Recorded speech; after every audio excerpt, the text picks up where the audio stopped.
you'll be able to gain or earn more. Frontline healthcare workers interacting with the technology, some of them, you'll increase their earning capacity just because you have put in front of them maybe a decision-making, data support technology, or you put them in front of them a telemedicine platform. That means that the same amount, for the same amount of time, they're seeing more patients than they were doing when they didn't have your solution. So you're solving a dual problem, not just in healthcare, but also an economic problem as well. Now, some 6 things to put in mind as you're building this technology. One is that tech is not enough, right? Not everything can be solved by an algorithm, right? I wish it was as simple as that, everything can be fixed with technology. But you realize that technology is an enabler. There'll be other things that need to come in together, things like supply chain, for example. We still need the medicine to get on the from where it's being manufactured to be shipped abroad across oceans, to land in your country, to reach to the warehouse, and finally be sent to the pharmacy or the clinic where the patient will be able to fetch it. So these are things that tech will only enable us, but these are other things to think about: logistics, supply chain, regulatory, human resources for healthcare, among other things that come into play. So even as you build your technology, have a 360 degrees view of what else needs to come together for your solutions to work. Now, the other thing to put in mind is that you have to be fluid, right? The business model you start with might not be the one you end up with, right? Some of the companies we've invested in at Villgro have pivoted 3-4 times, right? Some companies started with device or healthcare financing, right? Giving loans to hospitals and patients. They pivoted to giving equipments, then pivoted to giving medicines. So you are likely to pivot, and the only way to pivot is by listening to the user, listening to what does the user want, right?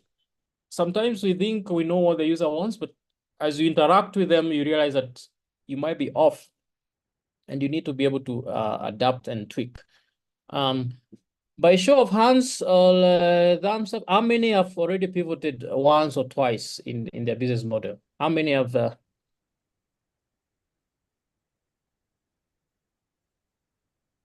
I can't. Yeah, maybe Victor, you can help me check how many hands have been raised. I can't see it, but I'm assuming that quite a few of you have had to change your initial business model. So continue being on that journey until you achieve product market fit. Yeah. The other thing to put in mind is that your domain expertise matters a lot as you're building this solution, right? Which background are you coming from, and what are the assumptions you're coming with, right?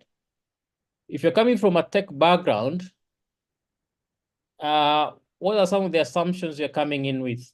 And how do you need to complement that as you're building the product? By having maybe a medic in your team or someone with a business background in your team. You might find you've built something so fancy, so nice, but because you didn't have the business background, your pricing is off, or your marketing is off. How if you think about the 4 P's of marketing, the place, the positioning, the price, and the promotion. If all these are not coming together, then your product will not get the traction that you want. So try thinking and reframing based and be willing to unlearn from the background you're coming from, right? I came into healthcare from a tech background, so there's been a lot of learning and unlearning to be able to understand the health tech space. The other thing to put in mind is watch out for the progression curve or the next wave in your space, right? Right now, AI, machine learning is the next big thing, right? 2 years ago, blockchain was the inward, and these things keep changing. I'm not saying that you have to jump onto every wave, but the thing you need to be looking at is what we call the product life cycle. If you look at the graph on the left, once you introduce a product early on, it takes a while. It's an S curve. It takes a while to take off. And then when it reaches maturity, at the top of the curve, it crests off, right? You stop growing. And you've seen some companies like Yahoo is a good example where they reach that limit and they've stagnated there. Skype is another one in the tech space that they reach that limit. They are not able to ride on the next wave, right? You'd wonder why would, during COVID, when Zoom just grew so quickly, why didn't Skype ride on the same wave? Because Skype has been there longer, right? All of us, those who went to college during my time, Skype was the only virtual call platform that we had. But somehow, because they did not ride on the next wave of their product life cycle, you've seen other new incumbents like Zoom and others, like the one we're using today, is come and take off. So same with your products. If you reach that crest and you're not even innovating on the next product life cycle, that means A, your competitor is likely going to come and sweep you off your market, or users will just start dropping. The user stickability will start going down. You start having issues to do with retention rate, payment rates, and things like that. So always be on the lookout. If you look at the graph on the right, that's how you need to aim to be like, right? You need to be evolving. Apple is a good company that has been able to ride on the they've not stayed stuck on just doing laptops, and they've always, now they have all these other things. They have iTunes, they have iPhones, they have iPads, and every time they're looking at where is the next wave, what are the users asking for, right? And by so doing, they introduce new products or adapt and tweak existing products to ride on that next wave. So you have to always be able to go with the wave with with your product, right? The sixth point to put in mind is that users are not beneficiaries and vice versa. Yeah, in healthcare, maybe you can put on the chat who are some of your users for your product. Let's see what people are putting. Sometimes people put beneficiaries instead of who's using your product. Is it a doctor? Is it a nurse? Is it let's make it interactive. So guys, kindly put on the chat. I would like to see some of the users of your product. If typing is taking too long, you can also unmute and voice it up. Yeah. Yeah, pharmacists. I can see pharmacists. I can see hospitals. If you say hospitals, you need to go deeper. Like, what do you mean by hospital? Because hospital as a building, or hospital as an institution, who are the users within the hospital? Are they nurses? Are they doctors? Are they community health workers? Thanks NASA for that. So those are the users, right? Then on the other side, you have beneficiaries, which are now the patients, right? And you can further classify your patients on based on demographics. So when you are designing, remember you are designing for the user, not the you're designing for the user and not the you're designing for the user and not the beneficiary. Now I need to move my, okay. All right, now, having said that, here are some other statistics to put in mind. Like this paints now a more brighter picture that yes, it's a huge opportunity. As much as there are challenges and you need to keep adapting and innovating, the opportunity is worthwhile, right? If we look at the global health tech today, it's estimated by 2026, which is 2 years from now, that health tech will be like $639 billion. These were estimates that were done around 2018, 2019. So they might be a little bit off, but those were the numbers they were projecting. But then when you look closer home at Africa, they're saying by 2030, will be a $259 billion market, right? That's a huge market if you think about it.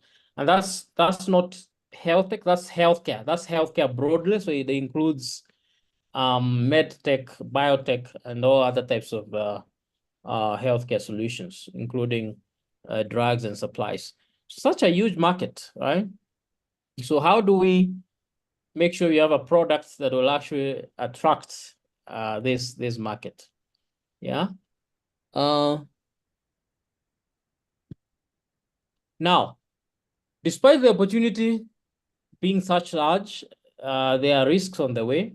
As I said at the beginning, 98% of the health tech startups in the long run, by the long run, we mean a decade from now, most health tech startups don't survive, right? And we know that in the first 5 years, the attrition rate is about 60% to 75%. So these are statistics. I mean, they are debatable, but it's good to put that in mind and ask yourself, what do I need to be doing to avoid being part of the statistic, right? Yeah. So the first thing you need to be thinking about, as I began by saying human-centered design, you need to be thinking about the user. You need to be thinking about the user and the profile, which we call the persona. So who is this user? Where do they live? What's their education level? How much do they earn? What's their education background? All those come into play when you're defining your persona, right? Once you know the persona, you need to now be able to empathize with their needs. I think you'll see in these series of master classes, we'll be using Abina is a persona we've created, and we've used the persona of a lady in the middle of in the middle age, working professional career mom who is busy and bombarded by so many other things in her life. And that is what we are using as a case study in the next few lessons. But you can create your own persona and imagine, who are my users? Are they living in urban or peri-urban? If they are nurses, what's the age gap? Are these young nurses? Are these elder nurses? Are they in the middle? Are they working in public or are they working in private sector, right? So even for a nurse, you can go deeper and create the persona, yeah?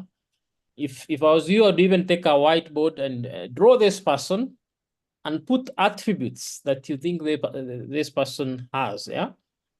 Where do they live? What's their education background?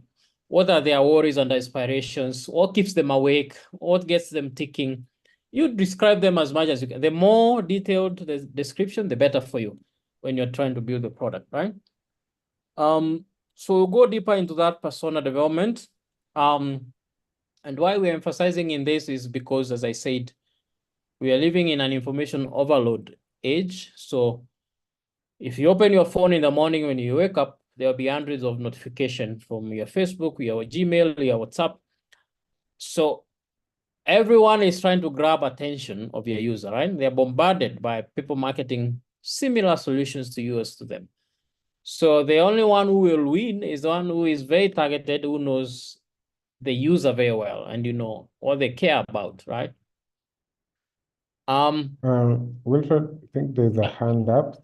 Okay, go ahead, please. Thank you, Victor.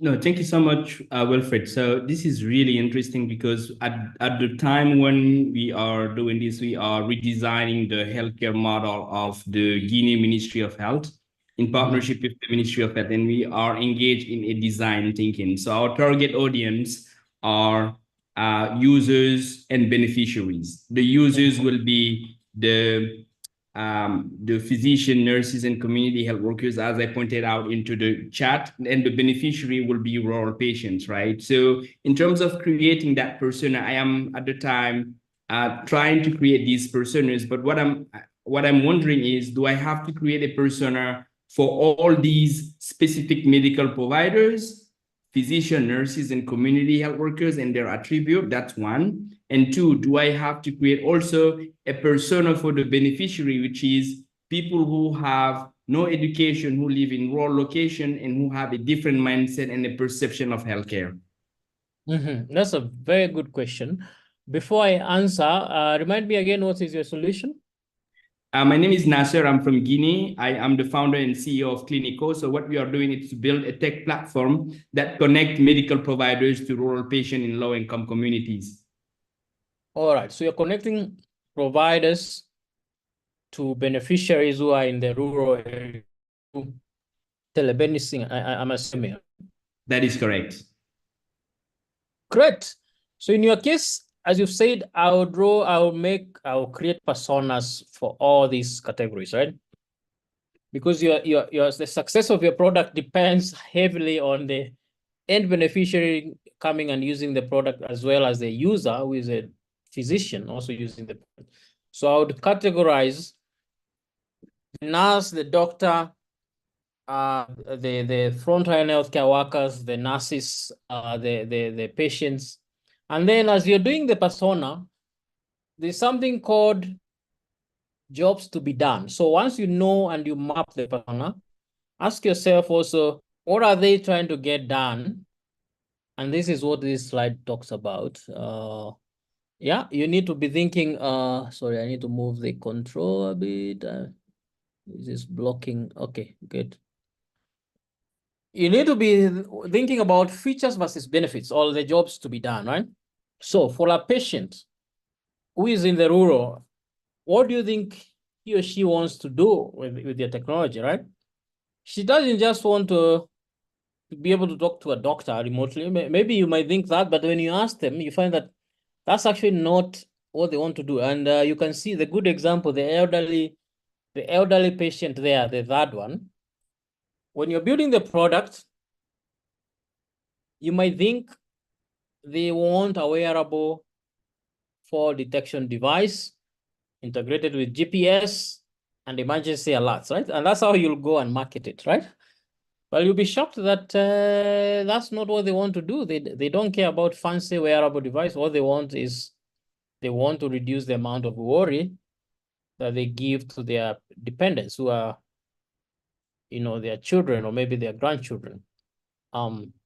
Same with a chronic patient, elderly mother in the village, and you're trying to, maybe you're selling a home-based care, like one of our companies in our portfolio, to the elderly chronic patient who has diabetes and hypertension and all, and you're saying, I'm selling you it's a home-based, I'm gonna be sending someone to take care of you, and that's how you present it. But then actually what matters for them would be, yeah, I want my dependents to be at ease.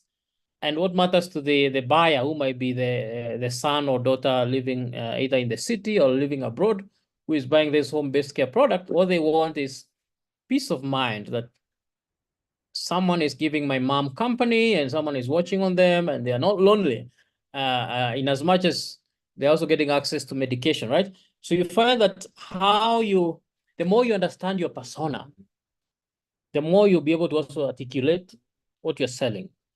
You find that here in this call, some of you might be working on a similar solution, but why one of them will take off and another one will struggle is how you package, right? There's something called language product fit, right? What language are you actually using to sell and package that product so that it speaks to that persona that you mapped? Because when you map your persona, Nasil, is that you know what they worry about, what they care about. And even as you sell and package your product, you're speaking to those things. You're speaking to their aspirations. It's very targeted. You know what they are trying to do, what they're trying to achieve. Maybe that patient in rural upcountry, all they want to do, maybe they want to spend more time in their farm, or they want to spend more time as opposed to going to spending time in the clinic. So that's what they're trying to do, right? When you sell the product, you might think what they care about is getting medicines, and that's what they care about, which is true. They might care about medicines, but what they really, really care about is saving time that it takes them to go to the hospital and fetch the medicine, or go to the hospital and talk to a doctor. That's what they really, really are trying to achieve, right? So I hope that answers your question.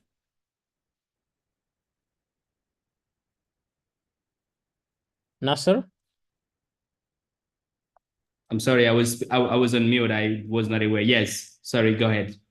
Thank you. And let's do this with our portfolio managers. If you need help in your next coaching session, you can put a blank canvas. You can draw these personas and we try to see who are they, where are they, what keeps them awake, what are their aspirations, and then most importantly, the job they're trying to do with your product, right? What are they trying to achieve with your product? I think we That would can be draw. amazing. Yeah, that would be amazing. And we can share in the WhatsApp. I think we like peer learning. Whatever you draw, take a picture, click a picture, put on the WhatsApp or on the Slack. Let other people see and comment. Sounds All right. excellent. Thank you. You're welcome. Next, we are looking now at understanding the problem to solve. I need to look at my watch so that I have how many more minutes? Like 20, yeah? Yeah. So how then do you understand, having known your persona, how do you understand the problem that you're trying to solve for them, right? Now, here are some signs that maybe you haven't fully understood your customer needs, right? If you're spending consistently high amounts in marketing, then you haven't fully understood your customer need, right? There are people who come to us and complain and say, I've spent so much on medical camps, but the conversion rate is equal to 0. I mean, people walk in, we check their blood pressure, we have this nice interaction, but no one is signing up. That means that you've really not understood their customer need, right? If you also look at, if you're focusing more on acquisition and you're forgetting retention, that means you're also not really fully understanding your customer needs. If you have low referral rates, no one is talking about your products. They are not sending more customers your way, then you haven't understood your customer needs. Think about when you meet a product that really, really solves your problem, you want to talk about it to your siblings, to your friends, to your colleagues. And that's how referrals happen, right? So if you're not getting referrals, then you're not solving, you're not understood the customer needs and you're not solving their needs. If customers are leaving, or if there's low usage of the product, or irregular sales, long sales cycle, and again, this, without going point by point, this is also in the masterclass. These are listed and very well articulated. So you can go and interact with the content on Babel. But these are just signals, early signals that I've built something fancy, but I'm actually not solving the real customer needs. Yeah. Now, why does customer understanding matters? This matters because I think your business depends on it, right? The first reason why it matters is it helps you design a great product that customers want, right? That gives them the delightful experience that they'll talk about, they'll continue using it. There's actually satisfaction. When I buy a product that I really love and I enjoy, I feel satisfied. I enjoy actually putting my credit card and buying it, right? The second thing why this matters is that it gives your business a chance to achieve a service or a product market fit and a language market fit. Language market fit, you know you've got it well when your users can articulate your product better than yourself. Then you can go ahead and say, I have a language market fit. I'm packaging it well. The user knows what it is about. They can even go ahead and talk about it, right? The third thing why this matters is that it's a prerequisite to create and capture value. And the fourth reason is that it helps you prioritize your remember we talked about operations earlier on? Knowing what matters will help you prioritize your activities, your funding, your resources, and everything you're doing to be able to solve you're not shooting in the dark, but everything is targeted to be able to solve the user need.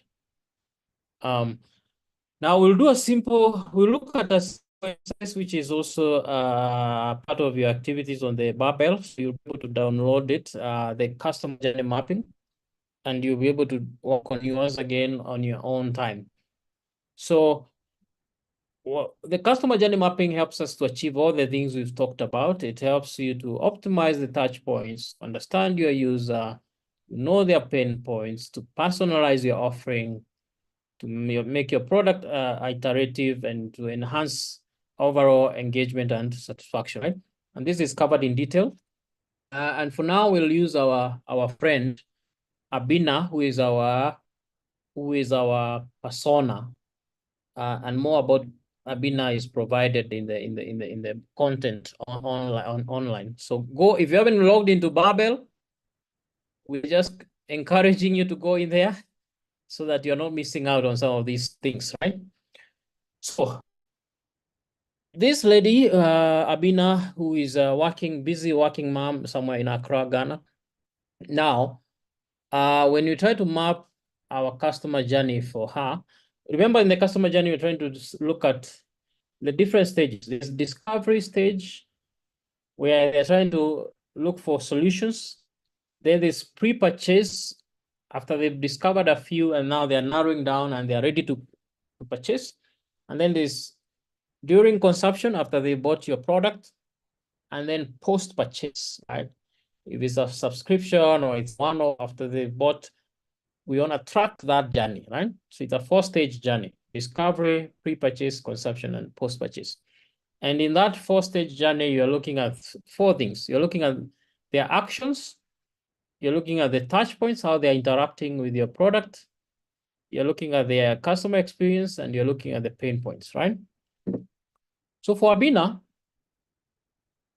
she's experienced when she's trying to look for solutions. So she's experiencing, when you look at the discovery stage, she's experiencing a mild headache, and her action is looking online for a quick fix, looking online for a remedy, like we all do, right? And then what are the touch points?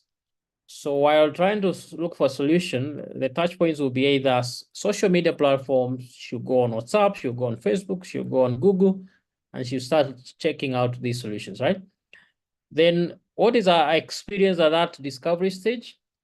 Our experience at that stage, you might guess, she'll be curious about what are the solutions, whether they work or not, what is the viability, are they reliable or not, things like that. Just think about any user who would want maybe to buy some drugs, off-the-shelf drugs online, right? After you search, you're going on different websites, those are your touch points. Then as you're doing that, what are you going through? What is the emotions you're going through? What is the experience at that time? You're very inquisitive. You're very curious. You want to know whether there's a better price product or not, whether it will work or not. And that also creates a bit of angst and pain, right? Because you don't have proper advice at that point to make you make an informed decision, right? So that's Abina in our discovery. So if you are building a solution, now this customer journey map helps you think about how can you come and hijack the process? How can you come and, while she's searching online, how do you make sure, for example, your website is optimized, that your website will show at the top during this discovery stage, right? Is there an explainer of your product, a video or an infomercial that then she's going through this experience of uncertainty, there's a quick 1-minute explainer of the product that will ease and make her, so you're trying to move the user towards a decision-making without them having to burn a lot of calories thinking and researching and doing this and that, right? So that's why we do a customer journey map. And in the interest of time, I'll not go block by block, but in the online video content in your Babel platform, go and review. It's a very nice 10-minute video. So you're seeing at each stage, what are the users doing on all these different stages, right? You can think about maybe another simpler example to think about is someone who is looking for a gym to go to, right? A gym option. If I'm looking for a gym, the first thing at discovery, I'm looking at, are there gyms around me? What are the prices? Are they gonna be crowded or not? What are the peak and off-peak hours? How is the commute going there? And these are some of the things I'm going through at the discovery stage, right? And then pre-purchase is where I go make a visit, look at a few of them. I speak to the instructors there. Those are the touch points. So think of touch points as where they're interacting, right? So I might speak to the instructor, I might call the number, right? And then I'm also wondering whether am I getting the right deal or not? This is in the pre-purchase. Yeah. Should I just, get on YouTube and work out at home? These are some of the things that are going through my mind at pre-purchase, right? Should I buy equipment, put it in my balcony and just use it at home? All these are the things you're going through as a user. Then during consumption, I buy the membership. I'm excited. So when you look at the my experience at that point is excited. I've signed up. I might even take a selfie and say, guys, I've signed up. So during consumption, there's all these things happening. The touch point is, I'm showing up regularly there. And then the action is that, I'm signing up. I'm maybe getting on a workout plan and things like that. But then post-purchase could be different from during consumption. Post-purchase could be, 1 month in, after, as you know, most gym enrollments, 90% of them, they peak during January when people are making their resolutions, but 90% fall off as the year progresses. So if I was building a new a personal fitness solution, this is a map I would map and say, why will mine be different? Why will my fitness solution be different from all the others? So I can only do that if I map this journey for the user. So you need to do that for your own company, for your own solution. Now, rushing in the interest of time. So now we start thinking about how do you design after you've understood the persona, you've mapped the customer journey, then how are you designing the product to make sure that it's optimized to the user, right?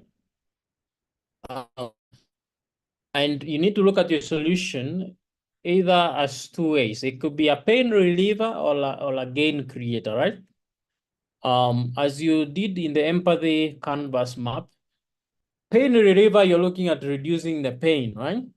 So for the guy building a fitness product, the pain reliever I'm trying to do is I want to reduce the pain of commute, people having to commute, people having to the pain of being in a crowded gym or things like that.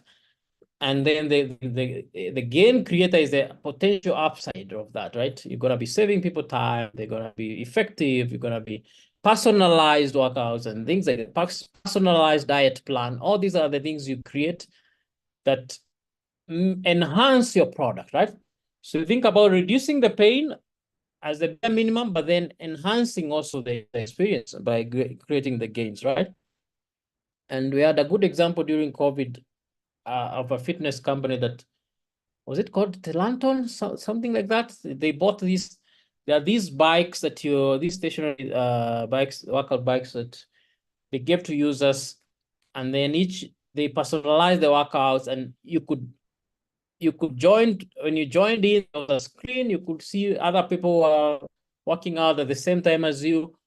So you could sign up different times for different workouts. And because it was during COVID, they were able to bring the gym experience to your house, right? But then after COVID, the company was shut down again. They were doing very well that time. It was one of the startups that emerged. So that means that maybe what do you think they didn't figure out? I think that was something we covered earlier in the product life cycle. They were not able now to ride on the post-COVID wave. What is the new thing maybe they needed to introduce to keep them in business? So as you're thinking about your product, again, product life cycle is a big part of that you need to keep adapting to what the users need, right? Now, let us not make the same mistakes that other users have made, right? So now, number one mistake is to think that you already have a product and that's it. You think I've solved it. I just need to go and market this thing out there. While what we've learned today is that your product needs to be continuously improved, pivoted, iterated. It's not a one-off. It's not a one-off thing. I hired a bunch of coders, they built a product, that's it. That's not enough. It needs to continuously evolve, right? The other mistake you could be making is maybe solving the wrong problem. You never took time to speak to your user and you didn't understand very well the problem, right? The other mistake is you didn't get enough feedback. You just went right into it locked yourself in a corner of a room and you built this product.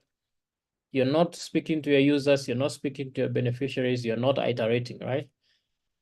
Another mistake is aiming for perfection, right? You wait so long, you overbuild. Remember the other slide we talked about features versus benefit? You might be overbuilding too much on the features and at the expense of the benefits. Maybe, and that's why we talk about minimum viable product. Put that MVP in the hands of the user. Only improve based on the feedback you're getting, not based on your own assumptions, right? So these are some of the mistakes to avoid. The continued here, you're not keeping tabs on the competition, or you become too comfortable, or sometimes you don't understand who is the customer and who is the user, or sometimes you're just believing at the hype, at the face value. You're not digging deeper to fully understand, right? That also you can review at your own time. It's further explained, right? Now, what gives you, once you've built a product and the product is in the hands of the users, how do you protect your turf? What we call a moat. What gives you an edge, right? So we say that when a business operates with a unique selling proposition that your competition can never match, then you say that you have an unfair advantage. Those here in Kenya, we know good examples is Safaricom, right? No matter how many other telcos have come, even global multinationals, these guys have such a huge competitive unfair advantage, right? And it's a mix of things. It's not just one thing that gives you a competitive advantage. It's a number of things. And these are the ways, for example, that you can create a competitive advantage around your product. It could be economies of scale, that you're too big that no one can't take you. You're just a giant in your market. It could be IP and patents and trade secrets. For example, it's argued that Coca-Cola, they have this trade secret about the formula, and I don't know how true that is. And that's how the brand has, over decades and almost a century now, they continuously have that edge, right? Pepsi and others will only come second. Exclusive contracts. So if you're the first one in Rwanda or Senegal or your home country to have exclusive government contracts with your Ministry of Health on particular product, then that could give you an advantage for a very long time, right? The other way is high switching cost, that if any of your users, they are locked in, we call it lock and key model. Once your user buys your product, but thinking about another solution is too expensive to think about. So they'll stay stuck. It could be also things to do with your brand recognition, your team. Also, actually, team could also be a big part of, and that's why building team culture is also as important as building your product. Yeah. Among many other examples, I'll not go one by one. As we come, I actually have 3 minutes. So some of this content, I encourage you to also go to your Babel and look at it. Issues to do with ethics and privacy and confidentiality are also things to think about. Equity and access as you build your product. Accountability, bias and discrimination.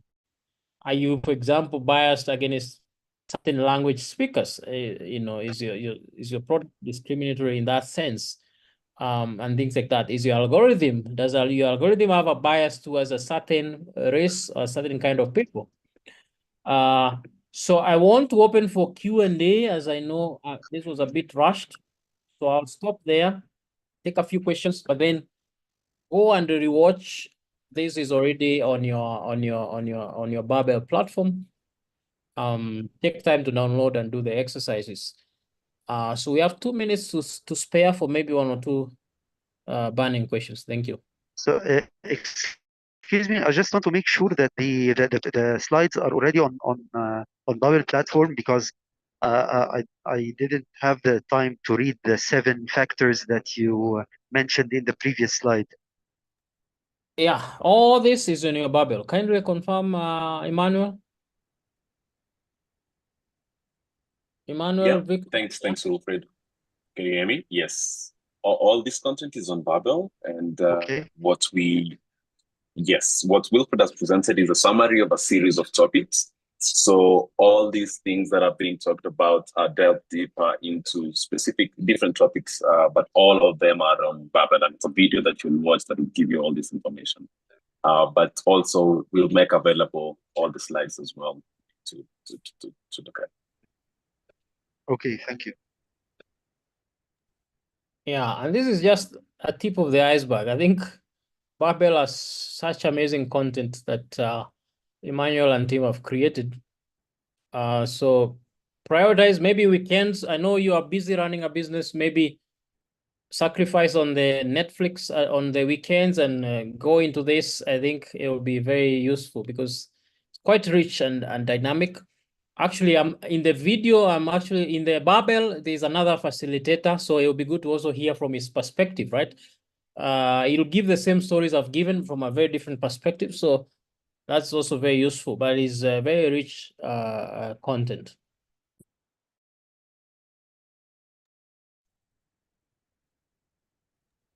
Any other last question?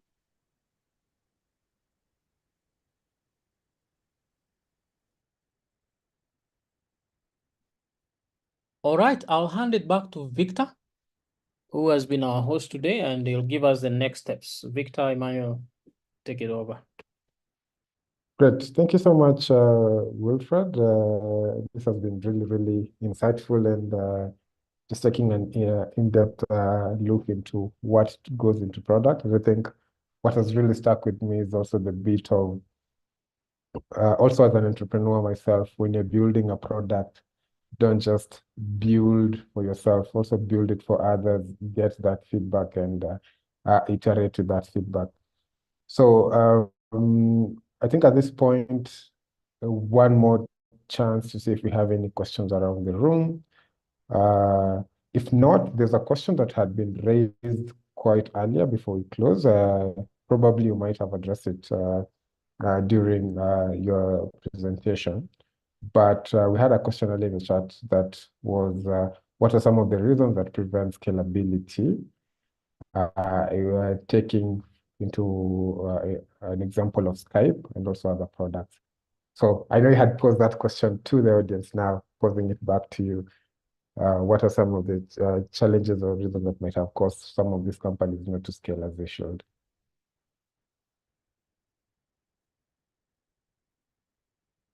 That's for me or for the audience? For you. Huh? For you. Okay, I thought it was for the audience, so I was relaxed here. So you're saying what are the, repeat that again? So the question was, what are some of the reasons that prevent scalability of companies or products, taking into instance a company? Sorry, you're breaking, but I can give quick ones. One is if you don't have, as we said, if you don't understand your user and they're not, you don't have the product market fit, then for sure you're not gonna scale. You stagnate there, right? But then the other things like regulatory, right? If your product is so heavily regulated that every entering new market is a hurdle, then that will prevent your scalability, right? The other thing is funding, right? Scaling requires funding, so you need to raise a ton of money to be able to fund the scaling. Those are just top of mind. I can think of others maybe and share with you, Victor, but those are top of mind. I'm sure also the entrepreneurs might know a few others, but think about also the team, right? Do you have the team that has the operational efficiency? Remember, scaling comes with complexity, right? What it took to serve 100 customers, the complexity multiplies when you reach 1 million customers. So do you have the right team? Do you have the right technology to be able to support that kind of scale, right?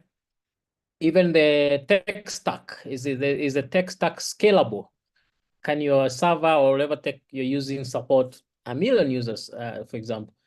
So those are just some of them, but happy to share more. Great, thank you so much, Wilfred, for that.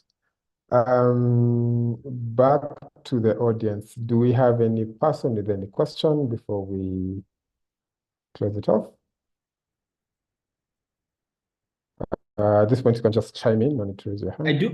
I do have one final question / suggestion. This is still Nasser from Clinical.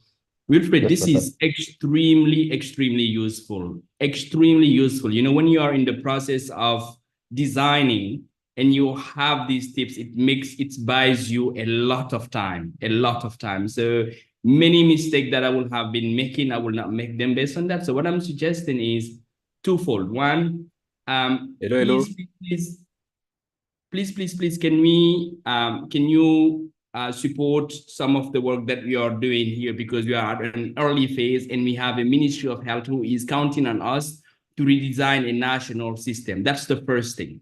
And the second thing is, are there within the cohort some people who have more experience in terms of designing, in terms of product market fit, which are interested in partnering with us in the mindset of go to scale? That will give these entrepreneurs an opportunity to start looking around what we are doing, and for them an opportunity to scale some of the services. So that partnership is highly underrated in some of our with some entrepreneurs. So I would love to request some of these, and I'm highly open to contribute. We do have software engineers, we do have experience building technologies, but to your point, Wilfred, it's not about building technology, it's a mean to an end. It's whether what you want to build makes sense to the communities and whether you have a strategy to sustain it. I'm going to pause here, but this is extremely useful for me. Thank you so much. Thank you, Nasir. And on the first one, I would encourage to follow up with your I don't know who is the analyst or portfolio manager assigned to you, but we can follow up with him or her to fall on the designing for the government. This is the right. We are happy to do our work. Spend 1 or 2 hours with you on the same. Then on learning from others, I think Victor will be organizing something called fireside chats. So maybe one of the topics, Victor, we can throw is product design. Are there companies in the portfolio that are happy to share? So we'll have these peer learning sessions where you also learn from each other. We don't want it to be one-way traffic. We also could learn from you. So in the fireside chat, we'll have these topics, and it's a very light agenda. People get to know each other, hang out, and maybe dive into 1 or 2 topics. So we'll consider that, Nasir, in the next peer learning session or fireside chat that we are planning. Thank you so much, Wilfred. And then, to add on to that, so definitely my team and myself will be reaching out to most of the startups in the course of the week and also next week, just to gauge in terms of what kind of expertise you have that you can be able to offer for the fireside chats. And we also have, and take this time to say it, we also have a podcast coming up for the HealthTech Hub. So we will be hosting some of the startups and some of the founders in the program. So be on the lookout for that. I'll be reaching out to specific individuals to just have conversations around that. But see, we are 7 minutes past time. So I want to say to Wilfred, thank you so much for hosting the session. To everyone who attended the session, thank you also for making the time. It is my hope and prayer that we really got the value that we are looking for. And also, I'm also hoping that this session raised more questions than anything. So I'll cap it off in the words of Dieter Rams, who's one of the most prolific product designers to ever lived in this continent. And he said, you cannot understand good design if you do not understand people, because at the end of the day, design is made for people. So I'd like to cap it off at that. Thank you so much, everyone. Be on the lookout for emails, and I'll be reaching out to most of you just to see how we can be able just to enhance and further streamline of the communications we're having. At that point, thank you so much, and ciao, have a good evening. Thank you, bye-bye. Thank you so much for joining. Thank you. Bye-bye.